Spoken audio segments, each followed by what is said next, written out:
Hello everyone, my name is Mary Ann Cohen and this is Curated by MAC Art.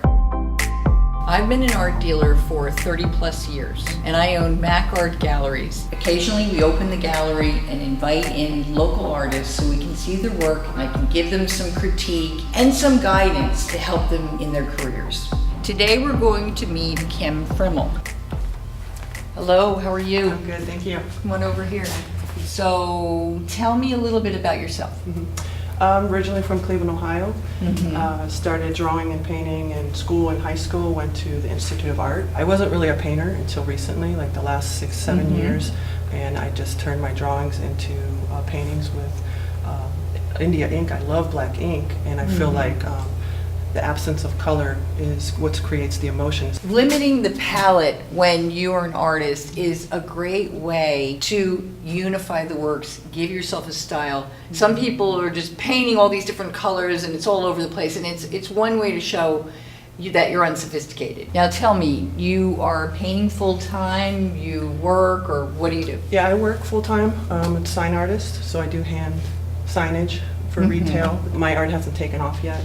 So I eventually would love to do this full-time. Tell me a little bit about this subject matter and why you choose it. So I'm very close to Native American culture, but it's also my own spiritual journey as a Christian, as a Catholic.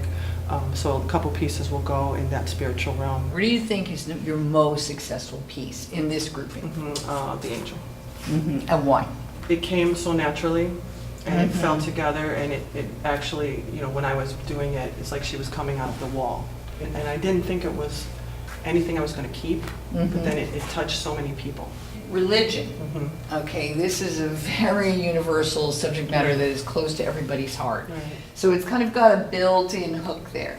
This image, I mean, you don't know this person, but this is something you've gotten from a photograph or... He's an actual war chief from the Pueblo, the Southwest tribes. So you research your subject matter and then you bring something into it. I would say of all the pieces, I find this one satisfying on a lot of levels, and I actually find this one very satisfying. You did this from a person who was there? I had a reference. You had a reference. Was it a photograph or? It was a photo. It was a photo. Yeah.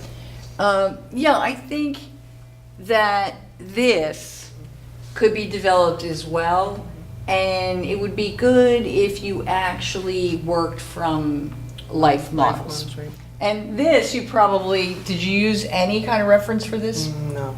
The quickest way to get to your real voice is to not have a lot of things around you, either to see the real thing in life and paint from it, or to, in your mind, you know what you want to paint here. These others, I think they're interesting as studies and so forth, but I don't know if they visually, if this works for me. It's a little disjointed and I'm not reading it like a fully resolved painting. I mean, you obviously are getting a style together. Getting it more consistent and figuring out your voice is sort of the next level. I mean, I could almost see an entire religious series because it's so close to you. And I feel that that might have even a little bit more universal appeal than this does. You know, when I've studied what you have online in your collections, I wonder what you look for, because I always wonder what I would submit and if it is right for your type of gallery. You know, what we select here is of a certain aesthetic. You know, would I choose pieces that had to do with either Native Americans or religion? Probably not. But I don't know if that's necessarily the goal for you, because when people start to paint things for us or for me, it all falls down, because in the end, it is really about you and what you want to say. And that will find its way into Where it belongs. where it belongs. You'll find the galleries that are interested in showing that kind of work. Well, I thank you very much for coming. It's a pleasure meeting you. Thank you again. How'd it go? I actually thought you'd be more harder. Yeah? You know, because subject matter. You know, when you have religion or anything spiritual, you're touching on areas sometimes people, they're uncomfortable with. So overall, Yeah, it was, definitely. It was helpful. It definitely helpful, yeah. All right, So awesome. thank you. Oh, definitely, definitely. Glad you came.